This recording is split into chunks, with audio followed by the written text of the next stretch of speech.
안녕하세요. 사연 많은 유튜브 청취자 여러분.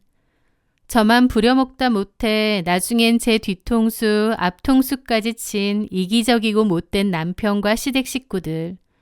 그런데 그들은 깨달았을 거예요.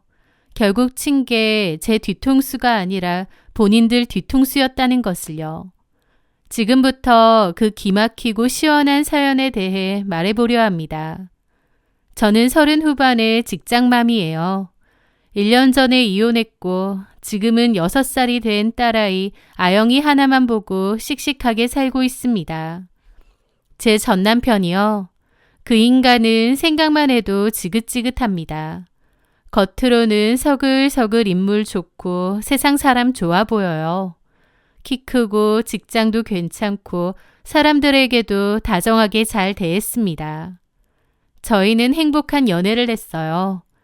저희 아빠는 좀 무뚝뚝하셨고 가부장적인 성격이셨는데요. 아빠는 늘 자기밖에 몰랐고 가족들은 다 자기 기분을 맞추고 희생해야 된다는 게 강하신 분이었습니다. 그런 아빠 때문에 엄마도 마음고생을 많이 하셨어요. 저는 아빠 같은 남자를 만날 거면 그냥 결혼 안 하겠다고 생각할 때도 많았죠. 그런데 제 남편은 연애 시절 다정다감하고 착한 말투, 넓은 배려심을 보여줬습니다. 저희 아빠와는 180도 다른 모습의 이 남자다 싶더라고요. 그렇게 결혼했습니다. 하지만 딸 팔자는 엄마 닮는다는 말도 있고 또 자기 아빠랑 비슷한 남자랑 결혼한다는 말도 많잖아요. 그게 맞는가 봅니다. 싫든 좋든 결국 익숙한 것에 끌리는 게 사람 본성이라고 하더라고요. 결혼해보니 연애 때 그 다정하고 착하던 남편은 많이 달라졌고 제 결혼 생활은 행복과는 거리가 좀 멀었습니다. 제 딸 아영이는 조산으로 태어났는데요. 1.5kg도 안 되는 그 작은 아기가 인큐베이터 안에서 숨을 몰아쉬는 걸 볼 때마다 제 심장은 매일같이 내려앉고 너무 안타깝고 힘들었습니다. 아이는 많이 건강해졌지만 지금까지도 또래보다는 몸이 좀 약한 편이기도 하고요. 어쨌든 저희 아이는 태어날 때부터 미숙아여서 인큐베이터 생활을 했고 퇴원 후에도 병원을 제 집 드나들듯이 다녔습니다. 저는 남편과 맞벌이를 했는데요. 그냥 보통 아이를 육아하는 것만으로도 벅찬데 심지어 저희 아영이는 자주 아프고 병원도 종종 가야 되다 보니 더욱 힘들었습니다. 하지만 아이가 아프든 건강하든 어떤 아이가 태어나든지 부모가 감당해야 될 몫이라고 생각해요. 제가 정말 힘든 건 아이가 아파서가 아니라 그 모든 것을 저 혼자만 해야 한다는 사실이었습니다. 맞벌이인데도 저는 독방 육아를 했거든요. 아이 돌보랴 회사 다니랴 퇴근 시간이 되자마자 가방 들고 뛰쳐나왔습니다. 아이를 하원시켜서 데리고 오는 것도 제 몫이었고 조퇴를 하고 병원에 데리고 다니는 것도 다 제 몫이었죠. 그것뿐인가요? 밀린 집안일을 하다 보면 밤 12시를 훌쩍 넘기기 일쑤였습니다. 제 몸이 12개라도 모자랄 지경이었어요. 남편은 뭐라고 있었냐고요? 육아에는 완전히 무관심했고 나몰라라 했습니다. 당연히 저랑 많이 다퉜어요. 똑같이 맞벌인데 왜 나만 고생해야 되느냐고 저도 당연히 불만이 생겼죠. 하지만 남편은 달라지지 않았습니다. 남편과 싸우게 되면 저는 더 지쳤어요. 그리고 어느 순간 남편은 바뀌질 않을 인간이란 생각이 들더라고요. 제가 그렇게 힘들다 어쩐다 울음이라도 터뜨리면 본인도 좀 반성하고 노력하는 모습이라도 보여야 될 텐데 그냥 싸우고 나면 그때뿐이고 또 똑같았습니다. 아이가 밤에 울든 말든 지 잘 거 다 자고 아이 젖병이라도 씻어주라고 하면 일부러 그러는 건지 엉망으로 해놓는 겁니다. 저도 오기가 생겨 제대로 해놓으라고 하면 제대로 했는데 이것보다 뭘 더 어떻게 하느냐. 나는 이런 거 잘 못하는 사람이니 자꾸 시키지 말라고 지가 더 화를 냅니다. 저도 싸우는 게 너무 힘들다 보니 그냥 내가 하고 말자, 그냥 내가 하자 이렇게 되었는데 나중에 보니 그 모든 육아와 집안일이 다 제 몫이 되어 있더라고요. 결혼 전에 그 다정다감한 사람은 온데간데 없고 지 몸 피곤한 것만 중요하고 가족 생각은 눈꼽만치도 안 하는 이기적인 인간만 남아있는 겁니다. 내가 사기 결혼한 건가 싶을 정도로 결혼 전과 결혼 후의 남편은 그 차이가 컸던 겁니다. 특히 아영이가 갑자기 아픈 날이면 저는 정말 지옥을 오갔습니다. 저희 아이는 괜찮다가도 갑자기 고열에 잘 시달렸는데요. 한번 열이 나면 열도 잘 안 떨어져서 입원도 자주 하곤 했죠. 하루는 또 잘 자다가 갑자기 열이 오르는 거예요. 저는 해열제 먹이고 수시로 열을 재가면서 아이를 살피고 있었는데 아이가 너무 아픈지 엉엉 울더라고요. 저는 그 모습이 안쓰럽고 너무 안타까웠죠. 제가 대신 아프고 싶고요. 그런데 남편은 아영이의 울음소리에 짜증을 막 내는 겁니다. 아이씨, 나 미치겠네. 나 내일 거래처 사장님하고 미팅 있어서 일찍 나가야 되는데 잠도 못 자게. 뭐라고? 지금 애가 아파서 우는데 그게 할 소리야? 아우, 진짜. 쟤는 왜 맨날 아픈 거야? 그러면서 베개를 확 들고는 작은 방으로 가서 자버리는 겁니다. 저는 그 모습이 너무 기가 막히고 가슴이 갑갑해져 오더라고요. 저희 아빠 같은 인간은 안 만나고 싶다고 그랬는데 저희 아빠보다 더한 저런 인간하고 내가 결혼을 했구나 숨이 턱턱 막히는 겁니다. 그런데요. 그런 남편보다 더 기가 막힌 건 바로 시어머니였습니다.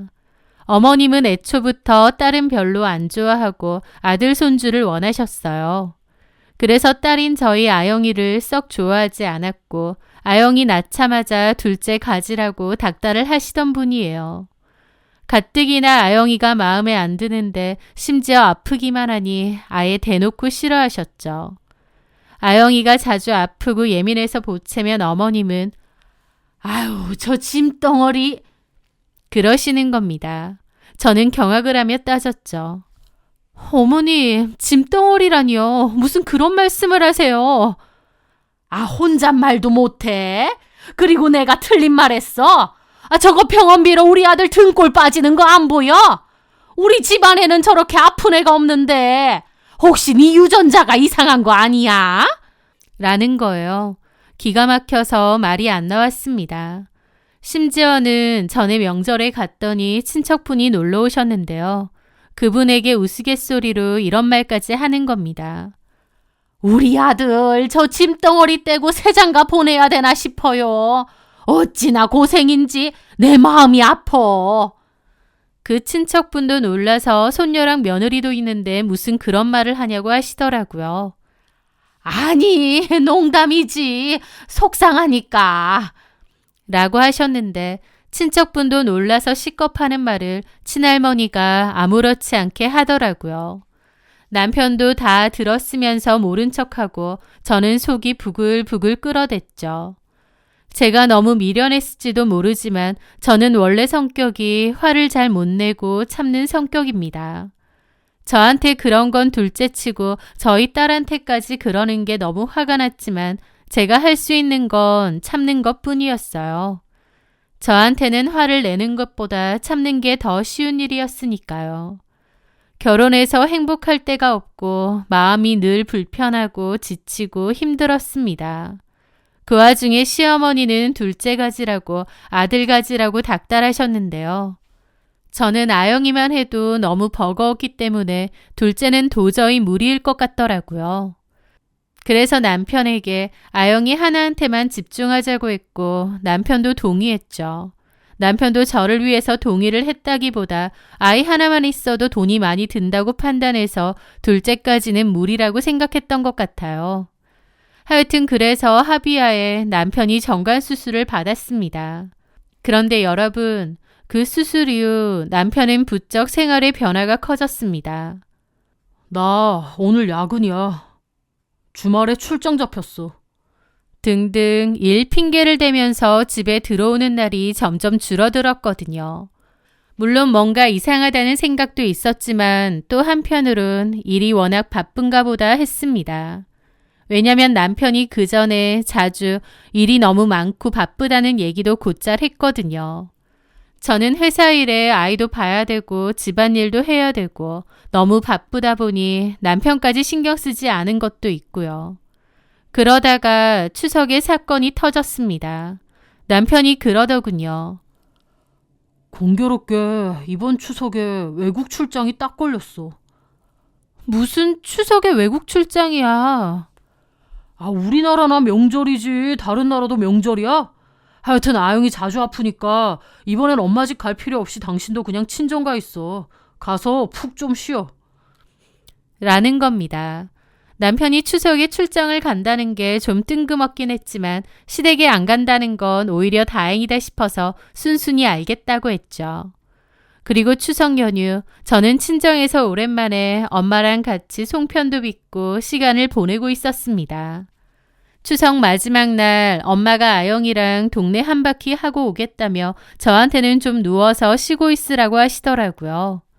그래서 잠시 쉬면서 핸드폰을 들여다보는데 시누이 SNS 알림이 떠 있더라고요.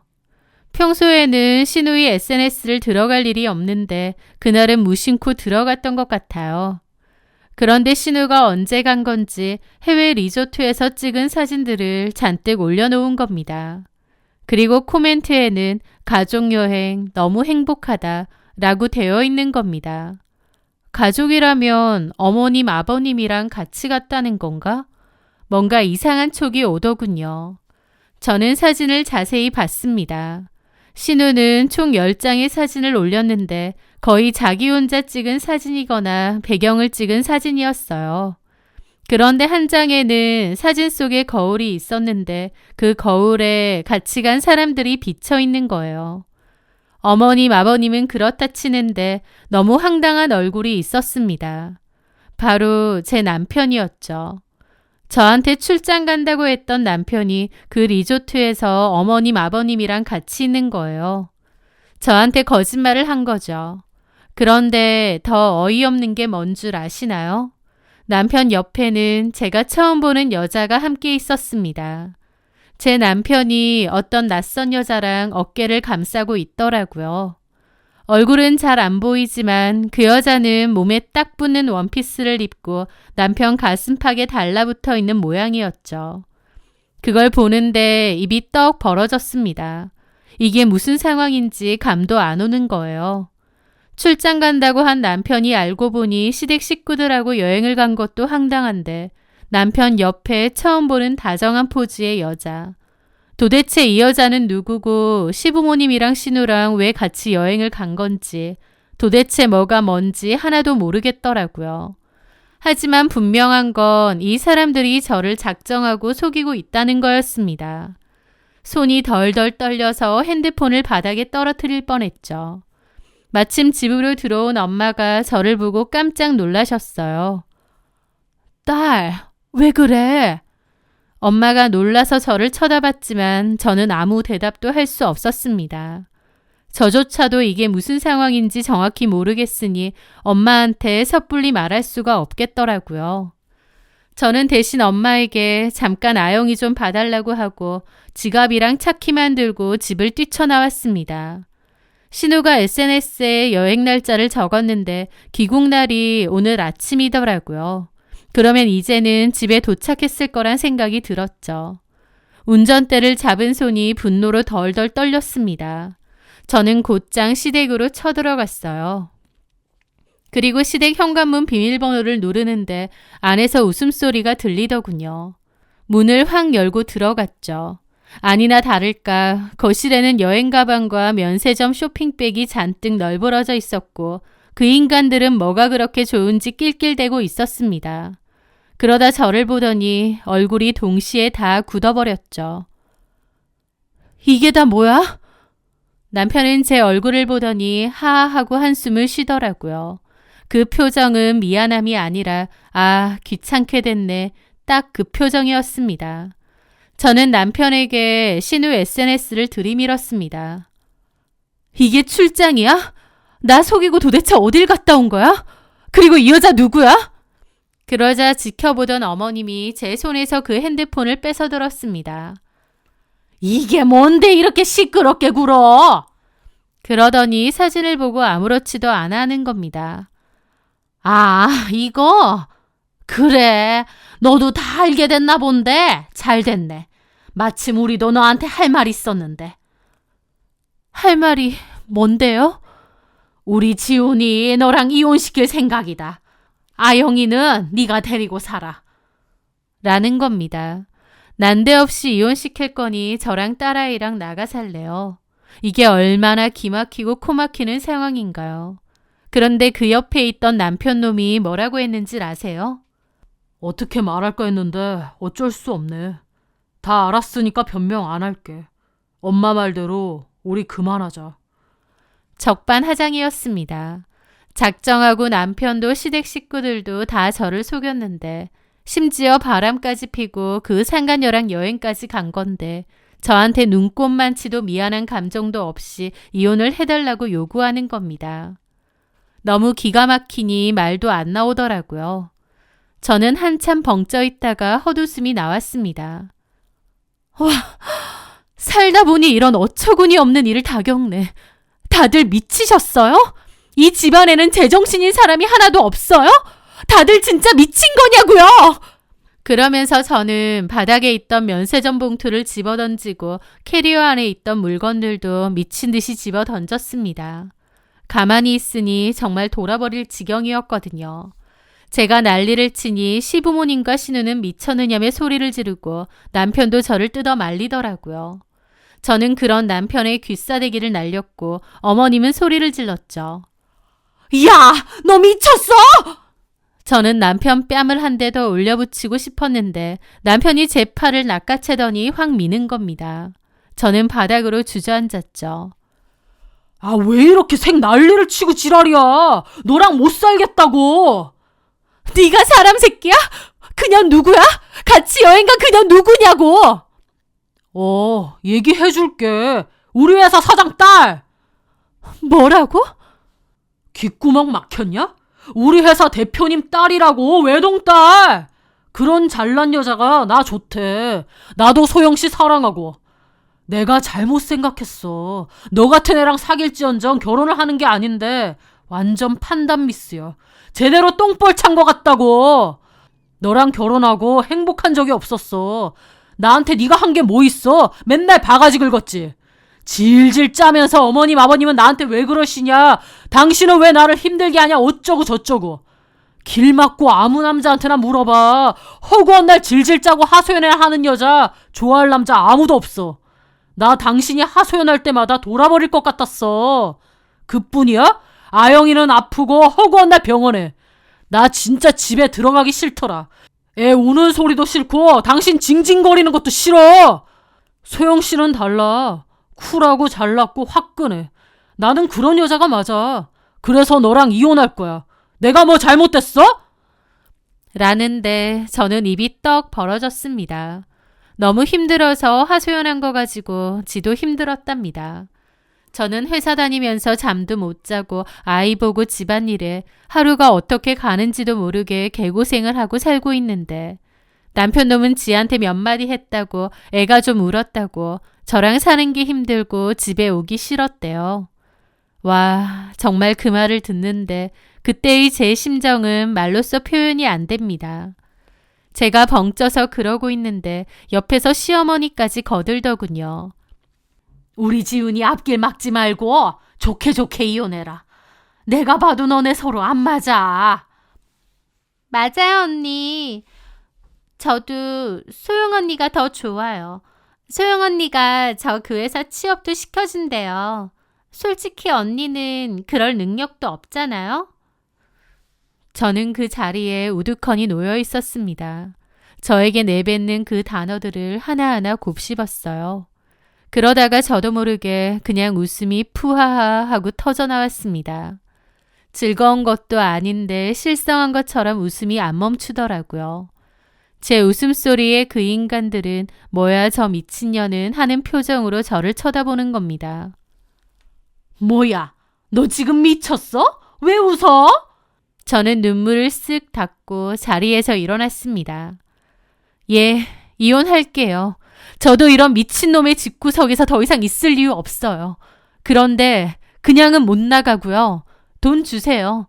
사장 딸이라고요. 그럼 돈도 많겠네. 돈 내놔요. 그러면 내가 쿨하게 이혼하고 나가줄 테니까.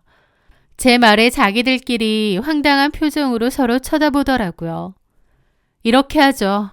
지금 우리가 살고 있는 집 그거 깔끔하게 제 앞으로 단독 명의 이전해 주세요. 그럼 저 군소리 없이 아영이 데리고 이혼해 줄 테니까. 제 말에 시어머니가 펄펄 뛰었어요. 뭐? 너 돌았니? 그 아파트가 5억짜리야. 5억이 누구 집 개 이름인 줄 알아? 저는 코웃음을 치며 말했습니다. 그럼 이혼 말던가. 그 여자 이름이 소영이고 그 회사 대표 딸이라고요. 볼만하겠네. 내가 다 까발릴 거야. 죽어도 혼자는 못 죽지. 뭐야?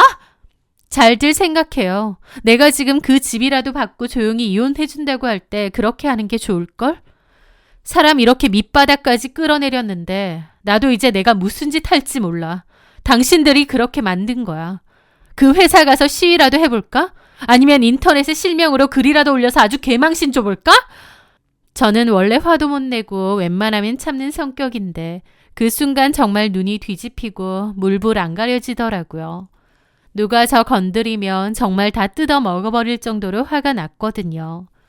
제가 눈에 핏발을 세우고 그렇게 말하니 저 만만하게 보던 그 집 식구들 찍소리도 못하고 서로 쳐다만 보더라고요. 그러더니 남편이 따지는 겁니다. 우리가 살면 얼마나 살았다고. 법적으로 하면 그만이야. 그렇게 해. 내가 지금 법적으로 이 일을 처리할 것 같아 보이나 본데 어디 해봐. 내가 못할 것 같아? 나 지금 너 죽고 나 죽고야. 절대 순순히 너랑 그 여자랑 잘 먹고 잘 사는 꼴 못 봐. 아주 제대로 똥칠해줄게. 원래 나 같은 사람 건드리면 더 무서운 법이야. 내가 무슨 짓까지 하는지 어디 지켜봐. 저는 그렇게 밖으로 나갔습니다. 그리고 저는 바로 제 짐 챙겨서 일단 집을 나왔고 곧바로 변호사 상담을 했어요. 그리고 그 증거를 이용해 상간소송 소장 작성을 했고 남편에게 문자를 보냈습니다. 이제부터 시작할 거라고 어디 끝까지 가보자고요. 그냥 소장일 뿐인데 그걸 보고 남편은 시겁한 모양이었어요. 평소에 제가 그냥저냥 참고 마냥 삭히니 저를 만만하게 보고 이혼해달라고 난리친 모양 같더라고요. 그러면 제가 엉엉 울면서 잘못했다고 빌다가 힘없이 쫓겨날 줄 알았겠죠. 하지만 사람 잘못 봐도 한참 잘못 봤습니다. 저도 이번엔 이판사판이었습니다. 정말 끝까지 갈 생각이었거든요. 그렇게 남편과 시가 식구들은 자기들끼리 긴급 회의라도 했는지 저한테 좀 보자고 연락을 하더군요. 우리끼리 얘기해 봤는데 그래 알았다. 그 아파트 너 가져라. 독한 년. 대신 깨끗하게 이혼해다오. 애도 네가 키우고 그 아파트에 양육비 일시불로 포함돼 있는 걸로 해라. 5억짜리니까 그 정도는 충분할 거다. 그리고 애 핑계든 뭐든 다시는 우리 아들한테 연락할 생각 말고. 이혼하면 아예 남담인 거야. 알았니? 그들은 저에게 그 아파트 명의를 넘기겠다고 하더라고요. 약간의 대출이 남아있긴 하지만 대출 금액은 적어서 문제될 건 없었습니다. 사실 결혼기간이 길지 않아 법적으로 하나 재산의 규모로 보나 절대 그 아파트는 제가 못 얻어냅니다. 하지만 제가 다 터트리겠다고 하니 그들 입장에선 저를 막고 싶었겠죠. 그 대표 딸이랑 결혼해야 되는데 구설수에 오르면 안 되니까요. 그들은 5억 아파트 저한테 주고 그 대표 딸을 잡기로 마음을 먹은 모양이었습니다. 그렇게 협의 이혼을 했고 이혼 조정은 2개월 만에 끝났습니다. 제 손에는 아파트 등기부 등본이 들려 있었죠. 제 이름 3글자가 선명하게 박힌 그 등본을 쥐는데 눈물이 핑 돌더라고요. 그 뒤로 제가 한 행동은 그 아버지라는 권 대표 사장에게 등기를 보내는 것이었습니다. 상간소송하지 않고 인터넷에 글 올리지 않고 이혼 협의로 해주겠다고 약속하고 아파트를 받았는데 그의 아버지에게 알리는 건 약속한 적 없는 논외의 일이었으니까요. 물론 유부남이랑 놀아나는 그 여자의 아빠도 똑같은 인간일 수도 있었습니다. 부전 여전일 테니까요. 하지만 저는 어쨌든 이 사실을 알리긴 해야겠더라고요. 저는 남편 회사의 그 권 대표라는 사람에게 증거와 함께 등기를 보냈습니다. 기아의 따님 권소영 씨가 제 남편 최지윤과 불륜을 저질렀고 자세한 증거는 첨부합니다. 라고요. 당신 딸이 어떤 짓을 했는지 당신도 알아라 라는 뜻이었어요. 그런데 그 사건은 제가 예상치도 못한 방향으로 흘러갔습니다. 저한테 전화가 온 거예요. 그 대표님이 저를 좀 만났으면 한다고요. 딸 일로 저한테 뭔가를 따져 물을 건가 싶더라고요. 만약 그렇다면 저도 할 말 다 해야겠다 싶었습니다. 그렇게 만나게 되었는데 그 대표님이 너무 뜬금없는 말을 하는 거예요. 저희 회사 해외 구매팀 최주은 대리 전처라고 했죠? 네, 보내신 등기는 직접 확인했는데 내용은 알겠지만 좀 황당하네요. 어떤 부분이요? 권소영이 제 딸이라고 하던가요? 네? 권소영은 제 딸이 아닙니다. 제 딸은 미국 유학 가 있어요. 권소영은 제 딸이 아니라 죽은 제 친구 딸이에요. 네?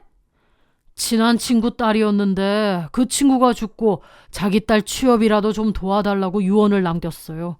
그래서 내가 흔쾌히 우리 회사에 자리 하나 만들어준 거고, 나는 권소영 씨랑 부녀 관계도 아니고 그 어떤 친인척 관계도 아니에요. 근데 이 말인즉슨 권소영 양이 내 딸이라고 하고 다녔다는 거예요? 대표님도 차분하게 말하셨지만 몹시 놓여 보이더라고요. 저희 남편이 그렇게 말을 했습니다. 대표님 딸이라고. 그래서 조강지 쳐버리고 내 딸이라고 하는 권소영하고 재혼을 하겠다? 참, 무슨 이런... 저는 머리가 어지럽더라고요. 권소영이 대표님 딸이 아니라고? 이 사람들 이거 두고 볼 게 아니네. 권소영 양도 친구 딸이라서 스펙도 안 되는 사람 특별히 취업시켜준 건데 은혜를 웬수로 갚아? 참... 하면서 이를 꽉 깨무시더라고요. 성도 권 씨라서 의심할 것도 없이 부녀 사이인 줄 알았는데 놀랍게도 그 둘은 아무 사이가 아니었던 겁니다. 그럼 권소영이 의도적으로 자기가 대표 딸인 것처럼 속였다는 뜻이었죠. 너무 벙찌는데 그 대표님은 일단 알겠으니 저보고 돌아가라고 했습니다. 저는 얼떨떨한 기분으로 그 회사를 빠져나왔죠. 그리고 가만 생각해보니 어처구니가 없더라고요. 남편과 시부모 모두 속고 있었던 거예요. 처음엔 어벙벙하다가 곧 뭐가 어떻게 된 건지 깨달았는데 어찌나 속이 시원하던지요. 사이다 100병은 마신 기분이더라고요. 제가 이걸 굳이 남편이나 전 시모에게 말할 필요는 없을 것 같았습니다. 대표님이 화가 머리끝까지 난 것으로 보이니 알아서 처리를 하실 거라 생각했죠. 그렇게 며칠간의 시간이 흘렀고 그 대표님이 잠깐 회사로 와줄 수 있느냐 연락이 왔습니다. 저는 알겠다고 하고 남편네 회사로 가게 되었는데 대표실을 찾던 와중 어디선가 아주 익숙하고 귀에 거슬리는 고성이 들려오는 거예요. 이건 전 시모의 목소리였습니다.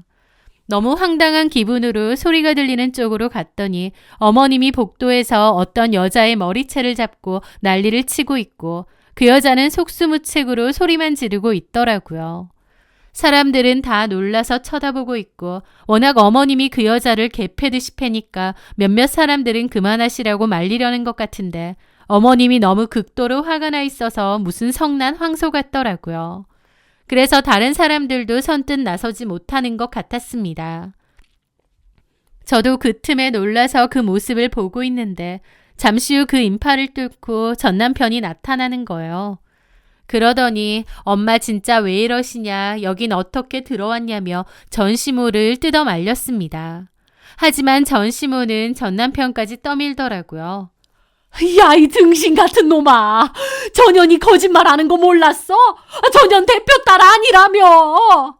아, 엄마. 그건 일단 여기서 나가세요. 이게 무슨 짓이에요? 너 이혼까지 했는데 네 전처한테 그 비싼 아파트까지 줬는데 전현이 아무것도 아니라며. 이게 말이 돼? 하더니 전 시모는 바닥에 주저앉아 울기까지 하는 겁니다. 전 남편은 본인도 울기 직전의 표정으로 전 시모한테 제발 좀 일어나시라 그러고 전 시모한테 얻어맞은 그 여자, 아마 그 여자가 권소영이겠죠. 그 권소영은 다른 직원들이 부축해주는데 코피를 흘리더라고요. 그러더니 어머님에게 가만 안 있는다, 경찰에 신고할 거라고 악을 썼습니다. 맞고 보니 분했던 것 같더라고요. 그 모습에 주저앉아 있던 어머님이 또 눈이 돌아 쌍욕을 퍼부으며 달려들려고 하고 다른 직원들이 겨우 말렸습니다. 저는 멀리서 지켜보면서 그냥 말리지 말지 싶기도 하더라고요. 잠시 후 경비분들이 달려와서 전 시모를 끌고 가려고 했습니다. 전 남편은 자기 어머니니까 자기가 모시고 가겠다고 쩔쩔매고 있고요. 아주 가관도 그런 가관이 없었습니다. 권소영은 머리가 산발이 되어 코피를 철철 흘리면서 다른 직원들 부축을 받으며 제 곁을 지나갔습니다. 권소영은 제 얼굴을 모르지만 저는 지금 이 순간 저 여자가 권소영인 줄 알았잖아요. 얻어 터져서 제 곁을 지나가는 모습을 가만 보는데 기분이 묘하더라고요. 전 남편은 겨우겨우 어머님을 일으켜 밖으로 데리고 나갔고 사람들이 다 웅성거리고 쳐다보니 창피한지 귀까지 빨개졌더라고요. 저 역시도 그 모습을 빤히 봤는데 전 남편이 지나가다가 저를 보고 흠칫 놀라는 겁니다. 제가 뜬금없이 회사에 와 있고 쳐다보고 있으니 놀랐겠죠. 그러더니 일단은 저를 힐끗대며 어머님을 모시고 내려가더라고요. 저는 기막힌 심정을 느끼며 대표실로 일단 갔습니다. 대표님이 저를 부르신 이유는 삼자 대면을 하기 위해서였어요. 대표님이 권소영한테 물었는데 권소영은 죽어도 자기는 대표 딸인 척 한 적 없다고 우겼나 보더라고요. 그래서 남편도 부르고 권소영도 부르고 저도 부른 거라 하시는데 아시다시피 권소영은 피떡이 되어 나갔고 전 남편도 어머님 모시고 내려갔잖아요. 그 이야기를 전달받으신 건지 대표님도 기가 차서 헛웃음을 짓더라고요. 그러더니 저더러 더 들어볼 것도 없다고 미안하지만 이제 다 알겠으니 그냥 가셔도 된다고 하더라고요. 회사에 전 남편의 어머니가 찾아와 왜 대표 딸인 척 속였느냐 고함 지르며 권소영 머리채 잡았으니 삼자 대면에서 진실을 확인할 것도 없었습니다. 저는 인사를 하고 나갔습니다. 대표는 어이없다 못해 화가 난 것 같더라고요. 권소영은 자기가 대표 딸인 척하면서 회사 유부남 직원하고 놀아나질 않나 그 유부남 직원의 엄마가 와서 회사에서 고래고래 소리 지르며 머리채를 잡질 않나 기가 막히셨겠죠. 결국 그 둘은 당연히 해고를 당했습니다. 나중에 들어보니 회사에서는 진작에 권소영이 권 대표 딸이다라는 소문이 있었대요. 마침 성도 같고 권 대표가 낙하산으로 데리고 온 직원이다 보니 그런 소문이 기정사실된 거죠. 권소영은 그게 사실이 아니라고 해명조차 하지 않고 마치 진짜 대표 딸이 된 것처럼 은근하게 속이고 다녔다고 하더라고요. 그러다가 저희 남편하고 눈이 맞았는데 저희 남편은 대표 딸이라는 사실에 저와 아이를 내팽개치고 갈아탄 거죠. 시댁 식구들도 같이요. 결론적으로 아니라는 사실이 밝혀지고 나니 권소영과 남편 사이에 다툼이 있었던 것 같고 재혼도 없는 이야기가 된 것 같아요. 그리고 그 모든 걸 안 시어머니가 쫓아와 권소영의 머리채를 잡으러 회사에 온 거고요. 그 사이에 가장 많은 상처를 받은 것도 또 가장 많은 이득을 본 것도 아이러니하게 저였습니다. 저는 그것들이 제대로 배신 때리는 바람에 5억 상당의 집을 제 명의로 돌리고 이혼을 했죠. 그것들은 뒤늦게 땅을 치고 후회했지만 이미 늦은 후였어요. 저는 시댁 식구들과 전 남편에게 말해주고 싶더라고요. 이왕 그렇게 된 거 권소영을 두 번째 며느리와 아내로 맞이해서 잘 살아보라고요. 뒤통수 치는 것들의 사기꾼 며느리라니 얼마나 잘 어울리는 조합인가요. 저는 그 아파트를 정리하고 엄마네 집으로 들어갔습니다. 그 아파트 판도는 제 통장에 고스란히 남아있죠. 아이를 키우면서 돈이 많이 들 텐데 양육비 일시불도 포함되어 있으니 그 돈은 두고두고 필요한데 요긴하게 쓸 생각입니다. 늘 답답하게 참고 사는 게 능사인 줄 알았던 저. 하지만 그것들이 제 뒤통수, 아니 앞통수를 때리려고 했을 때 아파트 내놓으라고 맹렬히 따졌죠. 지금 돌아간다면 그렇게 할 수 있을까 싶을 정도로 제가 아닌 것처럼 따지고 들었던 것 같은데 어쨌든 너무 잘한 것 같습니다. 어찌 보면 배신을 당했지만 그 개념 없고 답도 없는 시댁과 남편도 떼어내고 아파트까지 받았으니 저한테 나쁜 건 전혀 없을지도 모르겠네요. 제 사연 들어주셔서 감사합니다.